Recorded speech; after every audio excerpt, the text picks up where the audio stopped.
Hello. Well, hello. How are you? My name is Jen Childs. I'm the producing artistic director of 1812 Productions. And I'm Scott Greer, and you're welcome. Yes. And welcome to another episode of I Put on Pants for This. As we always say, normally at this time we would be gathering in the theater, and because we can't do that, we decided to just invite everybody to our dining room table to talk about comedy. So cheers. We are glad that you are here. Cheers. What are you drinking? I am drinking a delightful rosé. It's a nice summery day, so that was a nice thing. How about you? That's lovely. Well, as always, it's a gin and tonic, but this is a special cocktail. You know, in honor of Memorial Day, I invented another cocktail. It's called the Zoom Barbecue. It's 1 part smoky Scotch whiskey, 3 parts barbecue sauce, garnish with a chicharron, and then forget to drink it because you're trying to unmute yourself. Tell me about your shirt. Well, Scott Greer, as always, is rocking an 1812 Productions t-shirt, which are available on our website.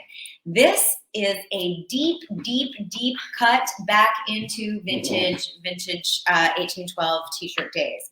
So this is, who knows how many. It's this is a breakup. So back in the early days of 1812, let me tell you, we thought that we were not just going to do theater, we were going to do film as well. That's why we called ourselves 1812 Productions and not 1812 Theater. And so we did an improvised movie together.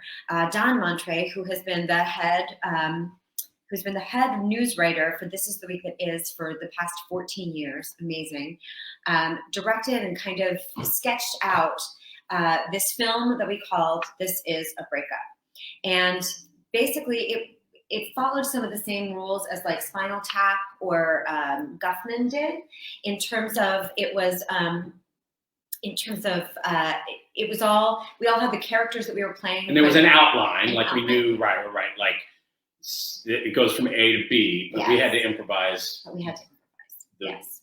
A plus. It is a film that has been lost to time. Who knows? It's on like 3 different media. It's DVD, VHS, digital video. It's like on tablets that were etched carved by Moses. Yeah.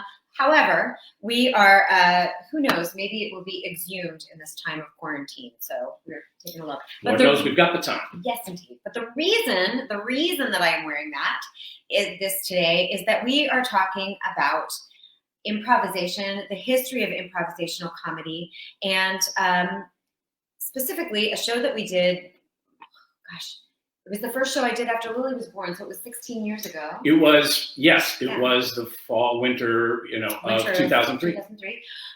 Called Something Wonderful Right Away. And before we get to any more about that, I do have to say I have one more announcement. Well, not only do we have guests who I'm so excited about, and we're going to bring them out soon, also I want to tell people, please do not forget, Event to Do Schmancy tickets have gone on sale. It is pay what you choose, people. Pay what you choose. Just go to 1812's website, 1812productions.org. Monday, June 8th, we will be putting on Event to Do Schmancy pants for it. We're going to be walking the red carpet in our living room. We've got over a dozen guests, including some very special guest stars, who are going to join us and make lots of magic happen. Yes, so incredible music. Yes, incredible music, yeah. So if you haven't done so already, don't forget to do that. Now back to the show. Something Wonderful Right Away. We called it that because it was based on this book, which is, I don't know if you can see, is a book by an author named Jeff Sweet, and it is an oral history of the Compass Players in Second City. So the Compass Players, they predate Second City. They predate Saturday Night Live, all of that. 1955 in Chicago, at the University of Chicago, actually. A group of people gathered and really an astonishing group of people. Paul Sills, who was the son of the legendary theater teacher Viola Spolin, and then people like Ed Asner and Mike Nichols and Elaine May, and Barbara Harris was hanging out. Severn Darden, all these sort of really astonishing people. And Alan Arkin, no? Alan Arkin, yeah, Alan Arkin was there too. And you were there, and you were there. But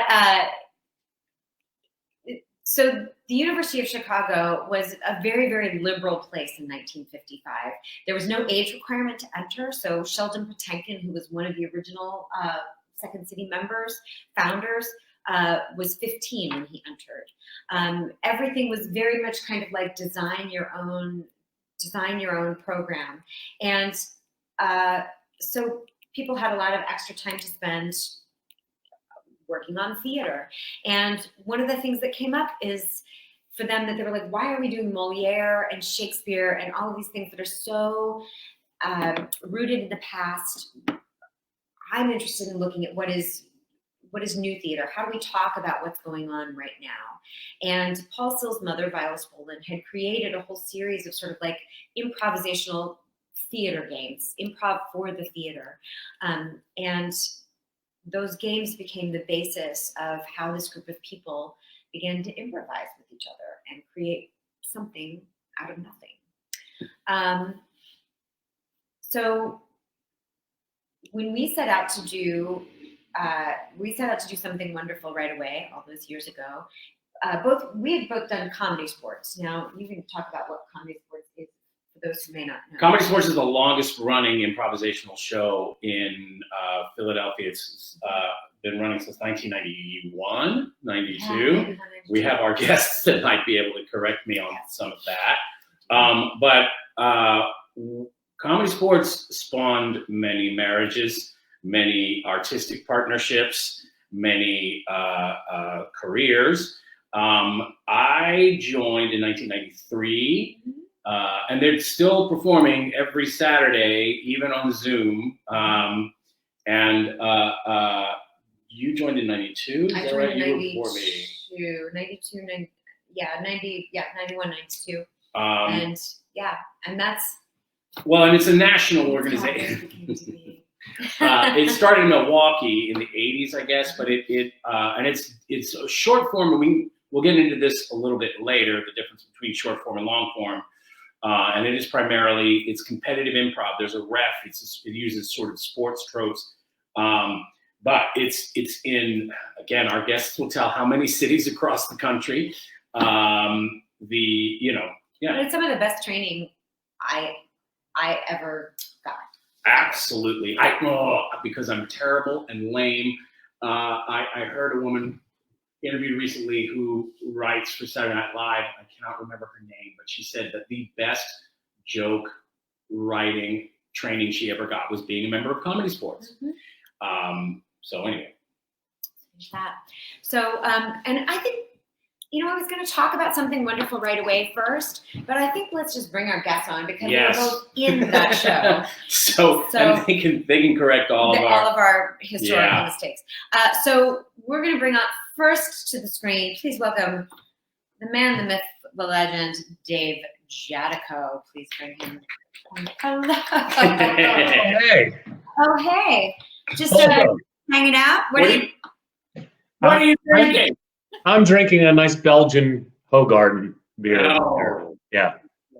So, Dave, when did you join ComedySportz? I joined in 1994, so the year after Scott joined. But I had seen it, the first time I saw it was in 93, I think, and I saw you and I saw Scott and all the original cast members. It was a year after I got out of college and fell in love with it. Thought it was awesome, and so went and auditioned for it. Yeah. Well, and I was at Dave's audition. I was too. We all used to have to. Auditioning was amazing because there had to be, in the early days, I think, a unanimous decision to admit a new member to the group. And the group, now we have about 65, 70 members now, so we can't do that anymore. But for the first 15 years or so, it was everybody had to go thumbs up. Yeah. Those sessions sometimes took hours and hours. But I'll never forget your audition because you are a natural and trained mime, and miming comes in handy in improvisation. And everyone was kind of like, you immediately started miming, and everyone's like, He's in. That dude. Yeah, he doesn't have any jokes, but he sure can make himself a cup of coffee. Yeah.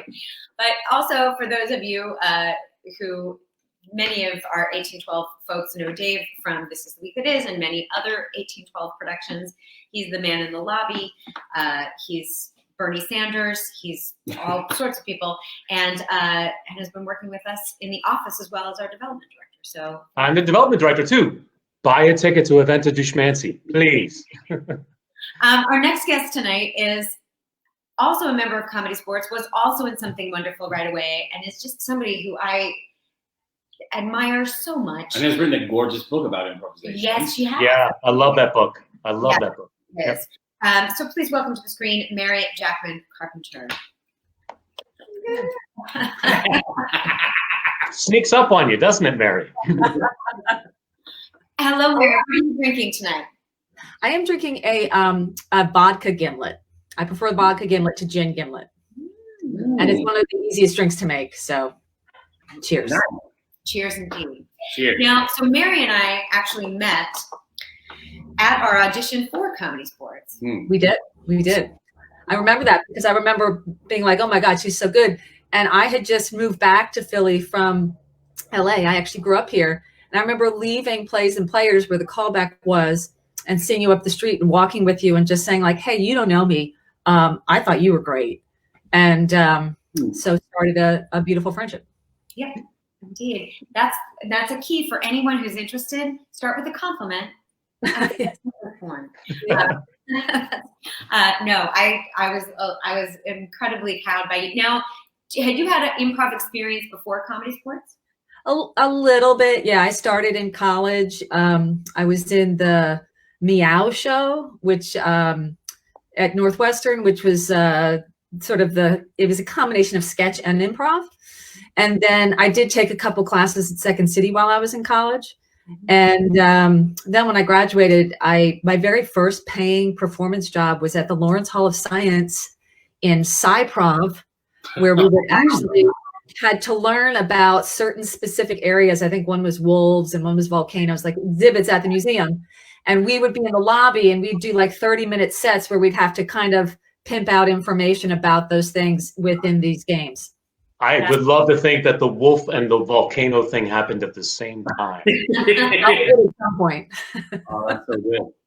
Yeah. Well, so all four of us, along with Pete Pryor and Tony Braithwaite and musician Jim Ryan, did a show called Something Wonderful Right Away, which was an homage to the history of improv. And I don't know how much of this you all remember. I went back and I looked at the script and it was kind of astonishing. And so we started out by doing a traditional curtain speech, and Pete would go into the audience and we had people fill out, give suggestions on pieces of paper that we would then put in a poll. And Pete would go out in the audience during the curtain speech. So I was up on stage talking about turn off your cell phones and this is what we'll have coming up soon. And he was collecting these. And at one point in time, he fell down the stairs. Oh, and everybody in the audience went, and I think Scott, Mary, and Dave then came out and went, stop. What happens next? One of those ways of putting the audience immediately into a situation of where you think you know what's happening, but you don't. And I have to say for myself, one of the things that I love about improv is, and one of the things that I just try to remember on a day-to-day basis, especially now, is that it is about being comfortable in the unknown. And going like, we're going to sit in this unknown moment and who knows what's going to happen, but we're going to trust ourselves that we're together. We can make that happen. I wonder if that skill is useful right now. I don't know. We have this script from the original show, the original script from the show in front of us. And I just happened to see narrator announces the Philadelphia Weekly personal section and reads one single female seeking and one single male seeking, and selective editing is paramount. And then we would do a first date scene. So, I mean, like Nazi, I guess, would read the personals from the booth. And yeah. Yeah. I also remember with the beginning where Pete fell down, on opening night, one of our older patrons who was a donor Pete fell down next to him, and he grabbed him by the shirt and picked him up and said, "Get it together, man, get it together." Like in an encouraging way, but he like that was his response. Yeah. It's so great. Get it So- together. The way that the Compass would structure their shows is that they would do something called a living newspaper at the very top. And then they would do a longer form improvisation that was based on a scenario that was given from the audience, but that would take 20 minutes to half an hour. And then they would do shorter form kind of like gimmick games.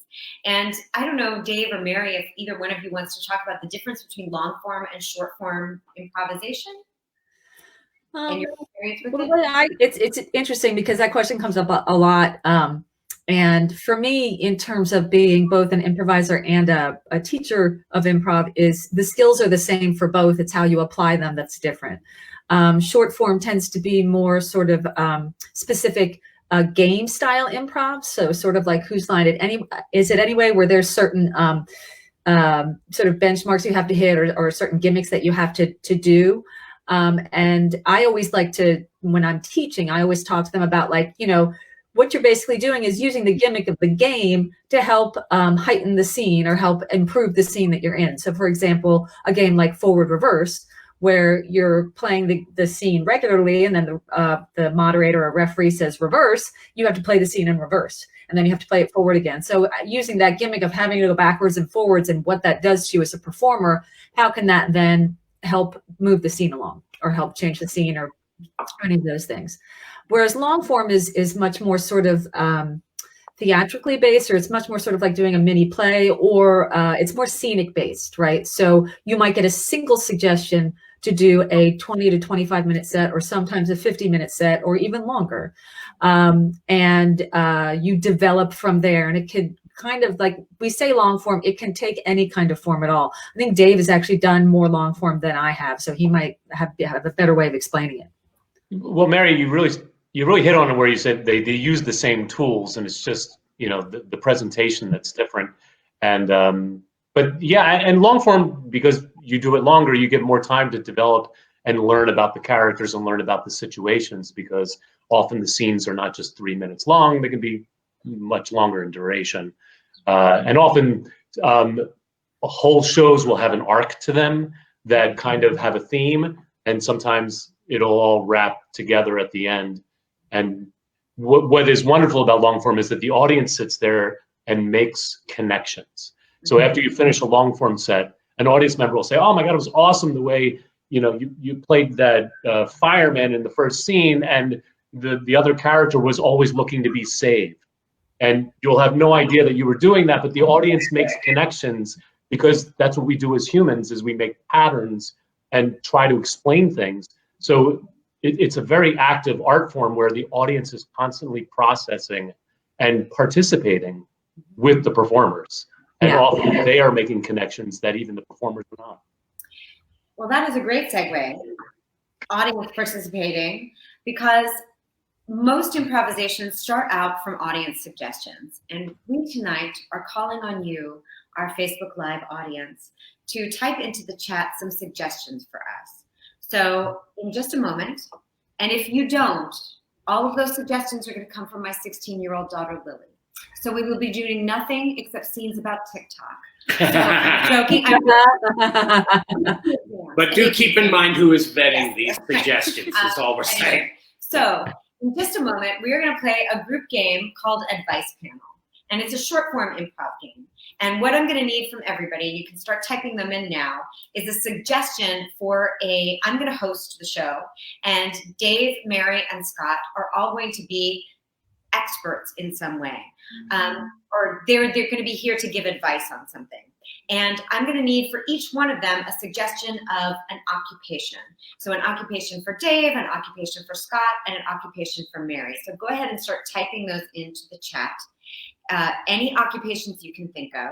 I'm biding time here because there's a little bit of a delay between what I say and what you hear, and when we see some of those suggestions. This is basically like NASA, like we're in space doing improv, and you guys are at Cape Canaveral telling us, oh, in 7 seconds, you're all gonna And All right, Lily, do we have any suggestions for occupations? she's writing furious. I think the show just started for everybody just now. That's how long the delay is.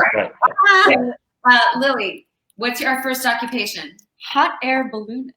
So Dave is going to be a hot From- air balloonist. Excellent. That's from who? That is from David Dristas. Dave Dave Dristas. Thank you.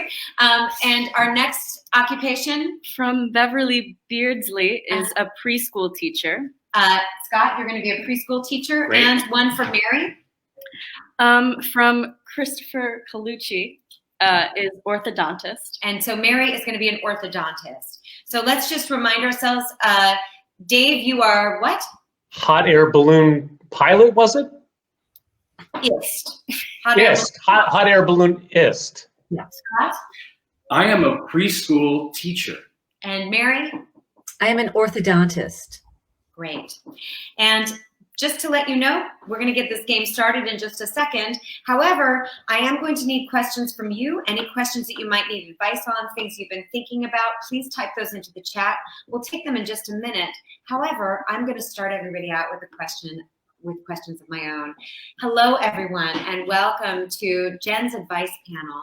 I'm Jen, and I'm here today in the studio with one of my favorite people. Why don't you introduce yourself? I am named Bilio Dingo. Bilio Dingo, and you are a... I am a preschool teacher, although teacher is such a pejorative term. I prefer life guide. Mr. Dingo, the life guide, is joining me here in the studio. I also have two other people for our advice panel who are joining us remotely. Let's go first to our hot air balloonist. Hello. Hi, thank you so much for having me on the program. That's correct, I'm a hot air balloonist, not to be confused with a hot air balloon pilot. Big difference. A lot more schooling goes into being a hot air balloonist. Name is Sky Battenhatch, and I'm very happy to be here.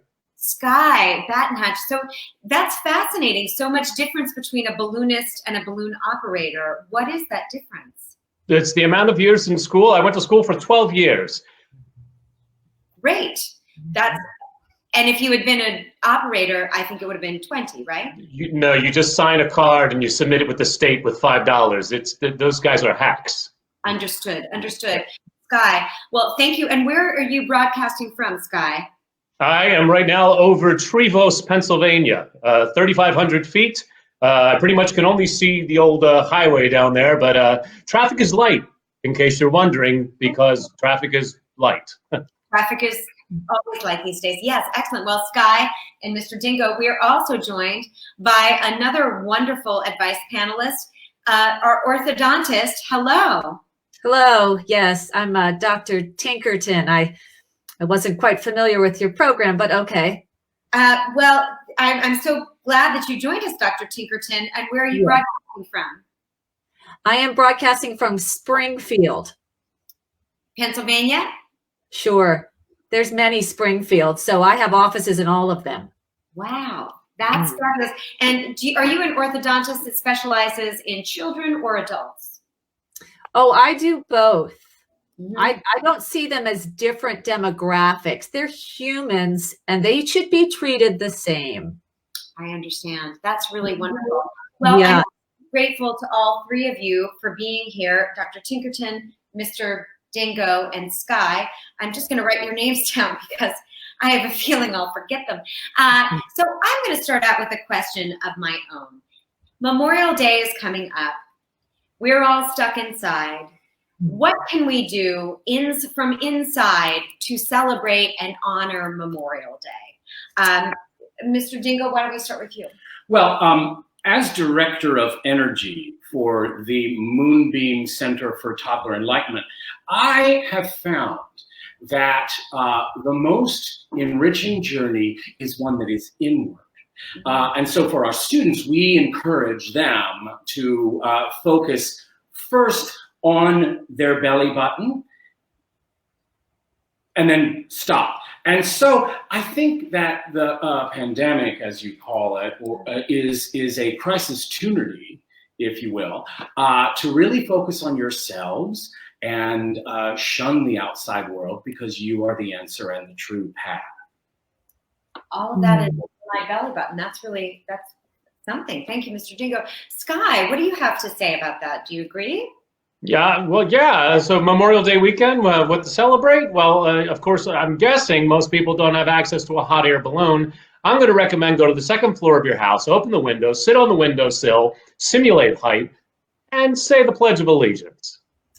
Oh, that's great. That is. I haven't said that in a really long time. That's really good. And Miss Dr. Tinkerton. Is Dr. Tinkerton. I think the best way to honor people who have served and many people who lost their teeth in service is to actually spend a good deal of time reimagining your dental care. So if you don't have a water pick, I would say fashion one out of resources you find in your own home. Anything can become a water pick with enough force and enough determination. I have a zucchini in the fridge that I'm going to rethink. That's really perfect. Really perfect. That's a tuber, right? Yes. I think sure. And Lily, I'm going to our studio producer to see if we have any questions from our audience. Yes, questions for the expert panel? Yes, we do. Okay. The first one is from Margaret. Margaret says, and she wants to know, how will I fix my mask-based tan lines? How will I fix my mask-based tan lines? Sky, let's start with you. Yeah, as you know, I'm a lot closer to the source of the UV radiation, being a balloonist. So I got a lot of experience with this. I'm going to have to recommend that you just have to mask everything else. That'll make everything an even skin tone. That's great. So full body, yeah, that's wonderful. Full body mask, yeah. Full body mask. Dr. Tinkerton? I would use whitener all over your entire face and just even it out, right? So it's not just for your teeth. It's a common misconception. You can use whitener anywhere. Anywhere. Anywhere. Good to know. Dr. Mr. Dingo. It's just Mr. Oh, yeah. Yes, I feel like there is absolutely nothing that cannot be fixed with paper mache. Okay, and I think that's time. Yay! Thank you so much. Cheers to all of you. Thank you for the questions. Yes, thank you everybody for the questions. Yay for the questions. For those we did not get to, we will definitely get to more later on. But if you're going to going out on a good paper mache joke is always the way. Gold. Indeed. So that was an example actually of a game that we have played and is played at ComedySportz quite often. And it's an example of a sort of short form character based game. We're going to move on to do a kind of short form scene-based game, and that we're going to need more of your help with. And for this, we're going to say goodbye to Dave, and Mary's going to help us set this up. Great. So the first thing I need you guys to be thinking about before I explain the game, we're going to be playing a game, or Jen and Scott are going to be playing the game of first line, last line. I'll explain it in a second, but I need you to begin to type in suggestions of actually lines of dialogue. So the two examples that I'm going to give you to think about is, for example, something that you have actually heard somebody say within the last week, like somebody in your house or on your block or on TV or anything, but something you've actually heard somebody say. Keep it brief. It shouldn't be like a paragraph. And then the other thing that you can be typing in is, for example, something that your mother used to always say to you. Once again, sort of keeping it brief. So begin typing those in. And the way first line, last line works is that Jen and Scott are going to begin with one of those, right? So a first line, that's going to be the first line of their scene. And then they're going to perform a scene, and their scene will be over when they hit the last line. So they have to find a way to connect the two, as disparate as those two lines may be. So great. Let's first of all, and then we're going to get those lines from Lily in a second. And as you're doing that, we have another suggestion for you guys to be doing. You guys are doing a lot of work, so get used to it. What you need to do now is we need a location. You can type in a location where two people might be sitting together. That's not the actual location Jen or Scott are in, right? So not a dining room, not even a house, but someplace that two people might be sitting right next to each other. But first of all, let's see if we can get that first line and that last line. So Lily, what do we have for the first line? For the first line, I have from Rebecca, I never promised you a rose garden. I never promised you a rose garden, the first line of the scene. Thank you, Rebecca. And for the last line? For the last line, we have from Ellen, where's my mail? Where's my mail? Thank you, Ellen. Thank you so much. And now we need that location. Lily, have folks been typing in a location where two people might sit next to one another? Not quite yet. Oh, yes, we do. From Great. Jason, hummingbird habitat. Hummingbird habitat from Jason. That old chestnut. Okay, great. So this is first line, last line. Enjoy.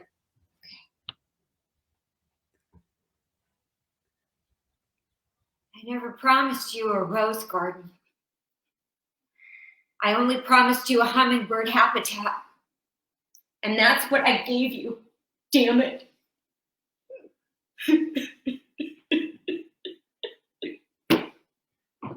It's a lovely habitat. The small quirk that it has way more roses than hummingbirds is,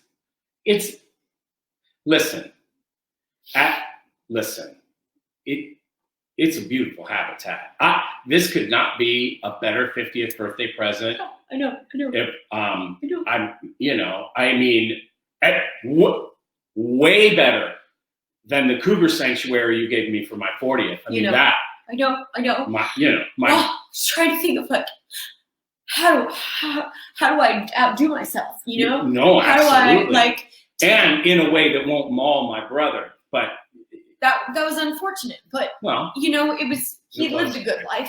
And anyway, he did. I figured hummingbirds and roses, Absolutely. they don't hurt you unless you prick yourself on the thorn like you did, and I'm sorry about that. It was my fault. Do you know what I mean? Like reaching, I should have known that reaching for a flower to give you would have caused me pain. But that's okay. That's, I feel like you just deliver for me in a way constantly that I don't deserve. That I'm privileged to receive the gifts that you give to me. The gift of a car show when I broke my arm. Yep, that's true. The gift of the trapeze lessons before you broke your arm. Yeah. See what I'm saying? Yeah, it's I know. all kind of the through line is you're surprising me with things that are both impossible and painful. I try to keep our marriage lively. That is It's lively. that is it. It's just like, I know. Rose garden, hummingbird sanctuary. That's not like super hot or anything. Oh, it's super hot. It might be hotter if we lived in the same house for the last 10 years. I don't. It's, look, I'm just trying. I'm just Of course, trying to of course. Are you kidding? and I've been thinking about No. what can I do? What can I do to level up? You're right? amazing. So You're amazing. I don't know if you want to take a look through these binoculars. Yeah. I've trained the hummingbirds to deliver our mail. I see that they're bringing bags and bags to your house. Yeah. Where's my mail? But Cheers. So that's an example of a gimmick game, and actually that's one of the games that they would play at the Compass Players that they often played, and also that we would do as a part of Something Wonderful Right Away. First line and last line, finding our way and connecting the two. Scott and I rehearsed this earlier with lines that were far too long, and we couldn't remember any of them. Don't use the New Yorker as a. Not a good place to get lines No. of dialogue. Not a good place at all. So as we move forward, I want to just talk a little bit about the difference. So that, again, that's in its own way is like a short form, which means it takes about 3 or 4 minutes to do. It's something you would see something like on Whose Line Is It Anyway? And there's a gimmick to it. There's like this little, here's the hook. But the Compass Players, one of the things that they did really well is they invested in longer scenes. And in order to do this, I'm going to bring Dave and Mary back up on screen with us. And again, Mary's not in your house, Dave. I don't know why you keep looking like you think she is. Right here. I'm right here. And this is actually going to be a scene game, a duet that Mary and Dave are going to do that's kind of based on a scene that we had them do in the second ever This Is the Week That Is, which unfortunately got cut due to time, but which is based on an exercise that Nichols and May would do, improvisations that Nichols and May would do as the basis for how they created their scenes. So Scott and I are going to take ourselves out of it. We're going to give the screen over to Dave and Mary, and they're going to get suggestions from you for a longer scene. Take it away. All right. So yeah. So when Nichols and May did this, they did it over telephones, and that's what Mary and I did. You saw 2 people sitting on stage with telephones having a conversation. We're going to use this new medium now that everybody's learned how to communicate with over the last couple of months. So if we can get a suggestion of a location, like inside a Starbucks or on the back of a plane or in a canoe, it could be anywhere, like a location of any kind. Type that in, and Lily will tell us, or Scott or somebody through the ether will share with us, and this is where Mary will be. All right? So we're waiting for the typing to come in and catch up with the delay. This is like, what was that? Great sound. Oh my God, that was from the demons. Yeah, it did. It sounded. Ooh, a little bit of a dark one. Megan says in a cemetery. In a cemetery. Cemetery from Megan. Thank you, Megan. Excellent.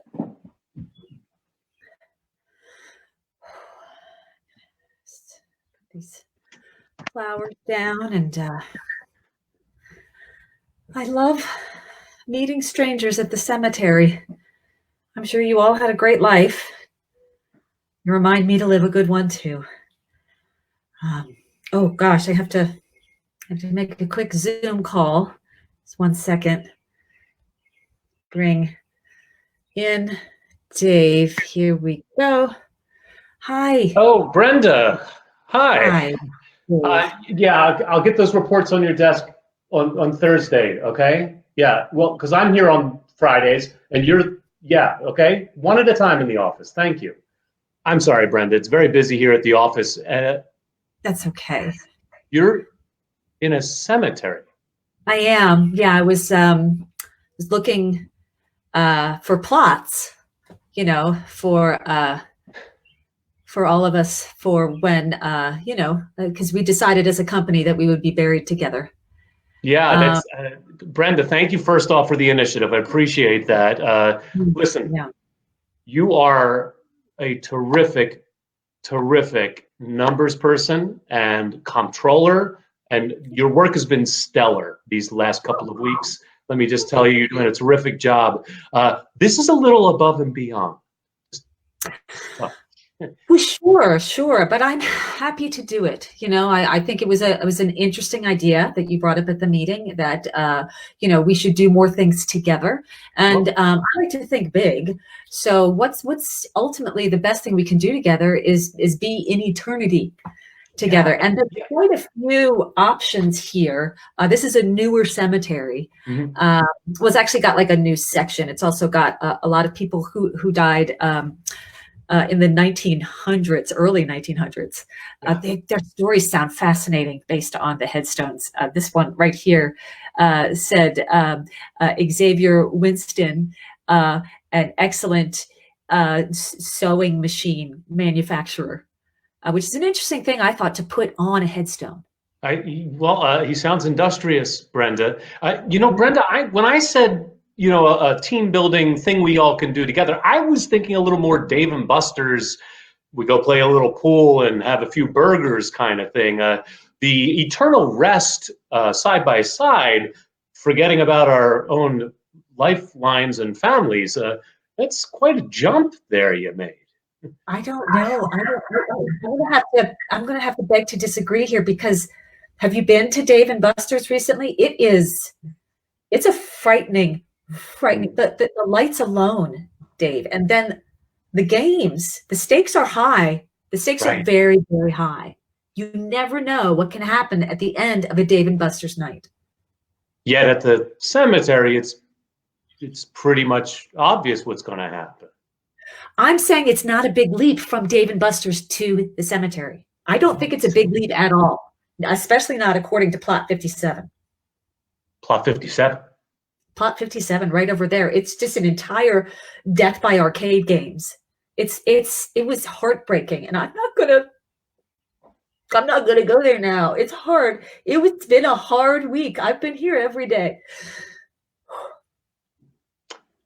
You know, I think you turned me around on this. I'll tell you what. Grab a few headstones, bring them back to the office, and we'll pass them around. You know, we'll see what people think. If you know, Phil down in marketing, you know, he always comes up with good quips. You know, I think a headstone's probably the perfect medium for him. You know, a couple of quick words, couple of quick point for each one of us. You know, Dave, digging, we can dig. That's a real helpful thing to do together. You know, healthy. Exercise. Thank you. And once again, I love your ideas. And Dave, you know, there's nothing I wouldn't do for you. I mean, you know that. I've been clear. I hope I've been clear.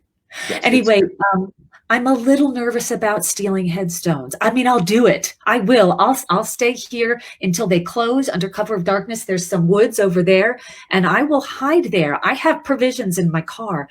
Brenda, I'm a little nervous about going to jail. I meant to tell you this earlier today. You got approved for a company credit card, and feel free to put it on the account. The theft? The bail? In case I get arrested?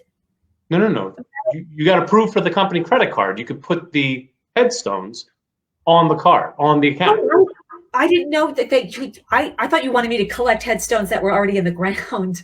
You want me to get new headstones for us to carve our own headstones. I see. I'm so sorry. I've spent a lot of time here. I really have. I've missed a lot. My 4 o'clock is coming in soon, Brenda. I'm going to have to wrap things up a little bit early. You know. I get it. Get it. No, I get it. Sure. Yeah, you have to go. Thanks for the initiative and the stick-to-itiveness. Don't patronize me, Dave. Don't patronize me. You know that I've given up for you. Fine. Go to your 4 o'clock. Go to your 4 o'clock. Okay with this? Sure, just go. I'll just. I really feel like if I hang up now, it's going to be a problem next week at staff meeting. No, you know what? I am just going to imagine where we will lie next to one another here, and then we can settle this then. So, sure, we can say goodbye for now. And see.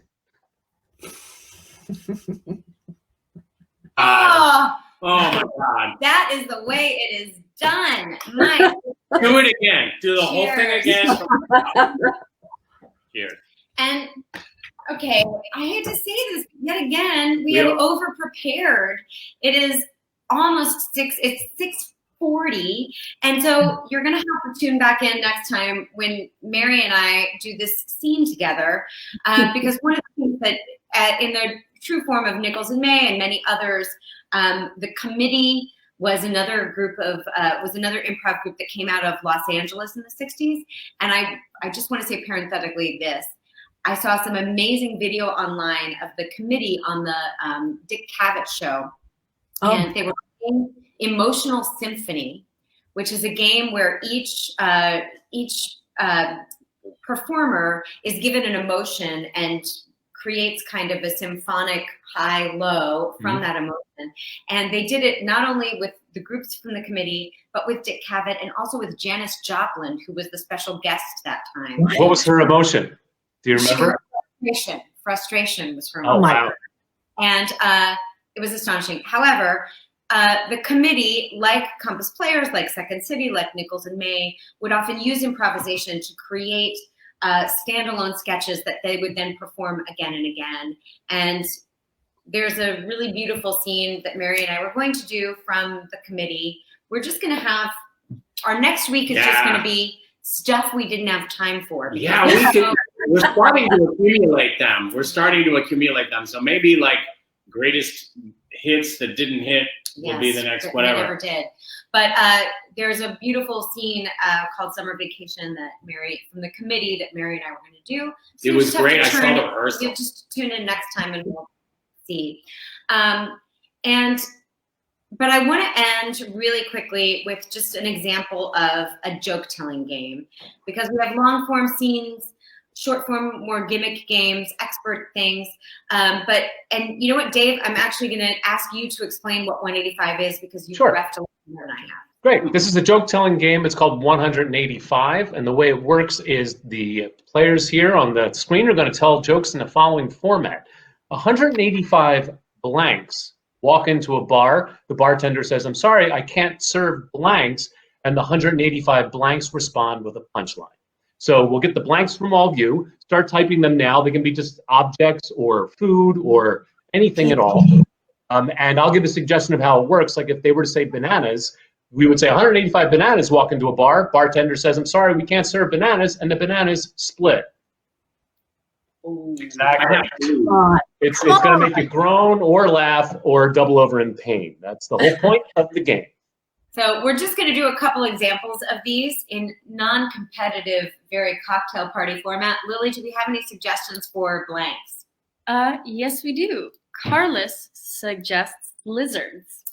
Lizards is this is from Carlos. So 185 lizards. 185 lizards walk into the bar, and the bartender says, "I'm sorry, we don't serve lizards, plus you are molting." And the 185 lizards said, "No skin off my back." 185 lizards walk into a bar, and the bartender says, "I'm sorry, we don't serve lizards here." And the lizards say, "That's okay. We don't want to drink. I want to go to the bathroom." Oh! 185 lizards walk into a bar, and the bartender says, "I'm sorry, I can't serve lizards." And they are eyeing the fellow at the end of the bar is drinking a beer, and it looks really yummy. And he's like, "Looks like you guys are getting a little green with envy." 185 lizards walk into a bar, and the bartender says, "I'm sorry, I can't serve lizards here." And they say, "I guess the scales are not tipped in our favor." Let's get a new topic. Lily, give us a new topic. Give us a new topic. All right. Rich suggests Civil War reenactors. Civil War reenactors. 185 Civil War reenactors walk into a bar, and both the North and the South are represented. And the bartender says, "I'm sorry, we don't allow Civil War reenactors here, but I don't really understand why you would come into the bar at the same time, and many of you are arm in arm, and many of you are making out, and I thought that you guys were supposed to hate each other." And 185 Civil War reenactors said, "It's a gray area." 185 Civil War reenactors walk into a bar, and the bar's already super crowded because it's the cast party for the local production of Wizard of Oz. And the Civil War reenactors are like, "Listen, I just really want we just need a drink real quick. We've been outside all day. We're exhausted." And the bartender says, "I'll get to you really quick. I just have to go to Antietam." 185 Civil War reenactors walk into a bar, and the bartender says, "I'm sorry, we can't serve Civil War reenactors generally." Civil War reenactors walk into a bar, and the bartender's like, get out. We don't serve Civil War reenactors here. Get out." And they're like, "See, he's being a dick. See?" One more topic, Lily. One more topic. What time do we have the bar till? I don't even know. One more topic. It says one more topic. Okay. All right. Our last topic comes from Rachel, and she suggests wizards. Wizards is the suggestion. 185 wizards walk into a bar, and they're doing spells and amazing people, and the bartender says, "I'm sorry, we don't serve wizards in here." And like we're really, really tired of this routine. Every week you come in here and you're doing spells and it's the same thing. And the wizard says, what are you saying? It's old hat. Oh, because of the wizard's hat. Yeah. Okay. I was hoping there'll be a stronger one, Scott, so we can end on it. But let's see if we can get it. Okay, all right, here we go. 185 wizards walk into a bar, and these wizards had just come from the wizarding SAT scores test, and they were feeling bad. They were feeling like none of them did very well. And the bartender said, "I'm sorry, we just can't serve you." And they said, "You're right. I mean, why would we even come in here? We're just dumb. We'll go to the door. Dumble to the door." It's a threat. Dumbledore. Nice Harry Potter reference. Good one. I think we have to end it there for today. Shoot it in the head. Oh my gosh. I love hanging out with both of you so much. This has been so much fun. Before we say goodbye, can Mary please plug your wonderful book that uses the mythos of Star Wars to talk about improv, and it's brilliant. Absolutely. Well, thank you, Scott. That's very kind of you. Yes, I wrote a book about improv. It's a little brief book called Do or Do Not, How to Improvise Like a Jedi. And it's basically each chapter takes a quote from Star Wars, and then I sort of talk a little bit about how that quote relates to improv, because I found in my teaching, I kept quoting Star Wars, which, yeah, I love it. It was a great movie, and it's all from the original trilogy, the trilogy. And yeah, so it's sort of my collected wisdom over the years of improv, and it's available both as an ebook and as a hard copy. I have a ton of hard copies in my house. So, you can probably get my information from 1812 and I can mail it to you directly. It's also on Amazon, so you can reach it there. But yep, if you're interested, it's fun. It's a quick read. That's awesome. I recommend it. A beautiful book. Also, check out ComedySportz, ComedySportsPhilly.com. They have 2 shows every Saturday night, and they have tons of other programming, comedy that's happening all the time online. They were kind of out in front of the whole online movement before it became a thing. So check them out. Go to 1812productions.org. Buy tickets to Event to Do Schmancy. It is pay what you choose. There are so many amazing performers. It's going to be super, super fun. I want to say thank you to our producers. Our studio producer has been Ben Levan. Our in-house producer has been Lily Greer. Our sponsor, as always, is my sister's very cute new pug, Vito Childs, who on behalf of Dogs Everywhere is saying, we are so glad you're home. And thank you for being with us. Next week, we are going to be talking about Always a Lady. And some of the lovely ladies. Finally, a show about me. A show about Scotty. A show about the show that Jolene Ringel and I did many, many years ago about some of the lovely ladies of comedy. But in the meantime, be kind to yourselves, be kind to each other, and we will see you on the other side. Thanks for being with us. Cheers. Bye. Cheers. Bye.